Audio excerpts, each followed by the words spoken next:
एक व्यक्ति जोर जोर से रो रहा था। तभी वहां से एक बौद्ध भिक्षु गुजरे। उस व्यक्ति को रोता देख बौद्ध भिक्षु उसके पास गए और उससे पूछा, क्या इस चट्टान से कूदकर अपनी जान देना चाहते हो? वह आदमी बोला, आपने एकदम सही अनुमान लगाया। मैं यहाँ से कूदकर आत्महत्या करना चाहता था, लेकिन कूदने की हिम्मत नहीं जुटा पा रहा हूँ। बौद्ध भिक्षु ने कहा, जब तुम आत्महत्या ही करने आए हो तो अपने साथ इतनी सारी चीजें क्यों लाए हो? वह इंसान चौंकते हुए बोला, लेकिन मैं तो अपने साथ कुछ भी लेकर नहीं आया, मैंने तो सब कुछ पीछे ही छोड़ दिया है। भिक्षु ने कहा, फिर तुम अपने साथ इतना बोझा लिए क्यों बैठे हो? आदमी ने अपने चारों तरफ देखकर कहा, मैं क्या लाऊंगा, मैं तो गरीब हूँ, कंगाल हूँ, खाली हूँ। भिक्षु ने कहा, गलत, तुम खाली नहीं हो, क्योंकि खाली इंसान दुखी होकर आत्महत्या नहीं करता। तुम जरा अपने अंदर ध्यान से देखो, तुमने कितना सारा बोझ अपने भीतर उठा रखा है। यह बोझ इतना भारी है कि ये तुमसे तुम्हारी सांसें छीनने जा रहा है। इसे निकालकर बाहर फेंको और थोड़ा हल्के हो जाओ। आखिर कब तक इस बोझ को ढोते रहोगे? आखिर कब तक इसके नीचे दबे रहोगे? ये सुन वह इंसान बौद्ध भिक्षु के चरणों में गिर पड़ा और कहने लगा, मुनिवर, आपने तो मेरे दिल की बात पढ़ ली। मेरे अपने भी मेरी भावनाओं, मेरी चिंता को नहीं समझ पाए, लेकिन आपने पल भर में मुझे समझ लिया। अब आप ही मेरी समस्याओं से मुझे छुटकारा दिलवा सकते हैं। बौद्ध भिक्षु ने कहा, कहाँ है समस्या? उस व्यक्ति ने कहा, मेरे घर में महाराज, आप मेरे साथ मेरे घर चलिए। भिक्षु ने कहा, नहीं, वहाँ जाने की कोई ज़रूरत नहीं। व्यक्ति ने कहा, लेकिन महाराज, समस्या तो वही है। भिक्षु ने कहा, समस्या तुम्हारे घर में नहीं, तुम्हारे भीतर है। जब तक तुम खुद को अंदर से ठीक नहीं करोगे, तब तक तुम्हें हर जगह समस्या ही नजर आएगी। अगर समस्या तुम्हारे घर में ही थी तो तुम यहाँ इस जंगल में आकर भी दुखी क्यों थे? यहाँ बैठकर जोर जोर से क्यों रो रहे थे? तुमने तो घर छोड़ दिया था, फिर समस्या भी घर में ही छूट जानी चाहिए थी। व्यक्ति ने कहा, हाँ मुनिवर, आप ठीक कह रहे हैं, मैं आपकी बात समझ पा रहा हूँ।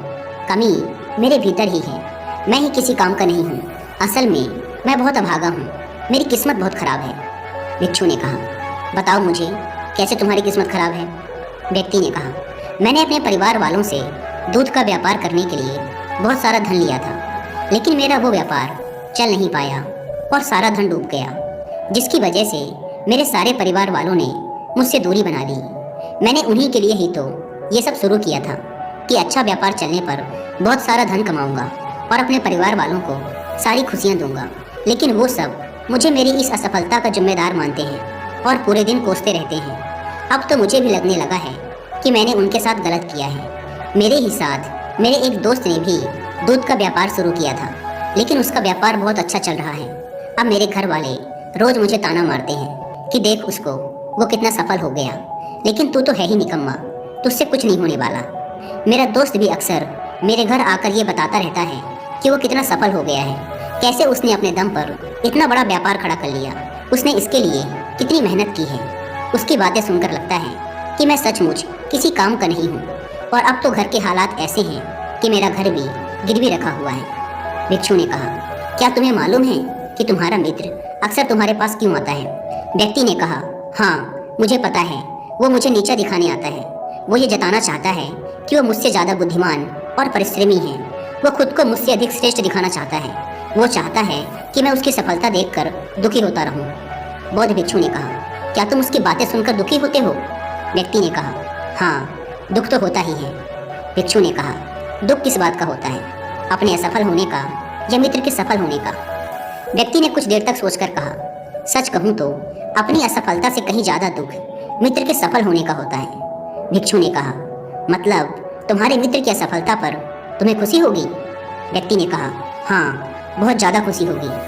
भिक्षु ने मुस्कुराते हुए कहा, असल समस्या तुम्हारा व्यापार में असफल होना नहीं, बल्कि तुम्हारे विचारों का नकारात्मक होना है। तुमने अपने मन को नकारात्मक विचारों से भर रखा है, और फिर उन नकारात्मक विचारों से उत्पन्न होने वाली नकारात्मक ऊर्जा तुम्हारे काम और दूसरों के साथ तुम्हारे संबंधों को बुरी तरीके से प्रभावित करती है। व्यक्ति बोला, हाँ मुनिवर, मुझे भी कई बार ऐसा ही लगता है। जब मैंने अपना व्यापार शुरू किया था, तब भी मेरे मन में इसी प्रकार के नकारात्मक विचार आ रहे थे कि कहीं मैं व्यापार में असफल न हो जाऊं। मेरे मन में हमेशा ही ये असफलता का डर लगा रहता था, और अंत में मैं असफल ही हो गया।